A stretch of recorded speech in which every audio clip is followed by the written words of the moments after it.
Okay. Yeah. All right. So that's a big thing, right? Like we're like, oh, that's a huge thing. We're asking someone a new discipline. Like Caroline, you're gonna have to learn another operating system. Like that sucks. Yeah, that does suck. All right, but so like this is a big thing that we're introducing. But you know what? Just like anything else, just like all the other disciplines, you start very small. So someone has to have a huge social discipline if you're like a Target or a Nordstrom or anything. But usually you start with one thing, and that's like, okay, let's manage our Twitter, or let's get a Twitter account. And so you start small, and that's what we're doing with Unified Customer Review. We're starting very small, and just like those other disciplines, do I do a Facebook page first? Do I start a Twitter account first? Everyone comes at it from a different angle. So how do you get them to get to this different starting point if there's a bunch of different options on how you get started? At us, we really have to help our clients. And the best way to form a solution to get them started is to listen and listen and listen and listen. Because their clients are going to give us a little bit of cues. They're going to say, oh man, like reach and frequency, that's like a big thing. I really wish I could get those numbers up. Boom, like measurement. That's stuff that you should be considering in your head. So like here, all these different angles to get to start on the same journey, on that same cross-channel data ownership and matching journey.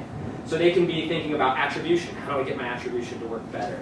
They can be current clients versus potential clients. Like you can have a current client that's collecting from mobile app and collecting from web, and then you kind of go to them and be like, hey, why don't you just start matching those IDs? What do you think about that?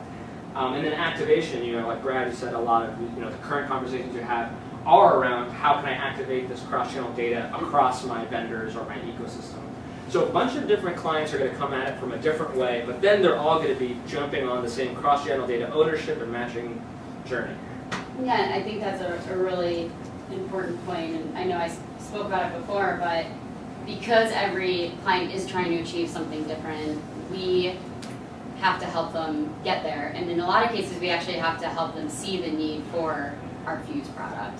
So one of the reasons why we put together an account management team with people that have like 7+ years experience on the agency side or coming from brand direct that have been on digital media teams is because not only do they have a really strong comprehension for the digital ecosystem, but they also understand what clients are trying to accomplish and can help them connect the dots. So where we might just look at an account and see all of a sudden a lot of mobile vendors in custom tags, we can actually jump in and say, oh really, you have a mobile initiative, and find out that they're potentially building a mobile app, and oh, well, you could leverage our SDK, and then we can do this. And so each customer of ours ends up being almost a starting from scratch scenario of how to get them here. But it's, again, going back to always about building that foundation and determining what they want to accomplish and what they're trying to do and figuring out how our solution fits there.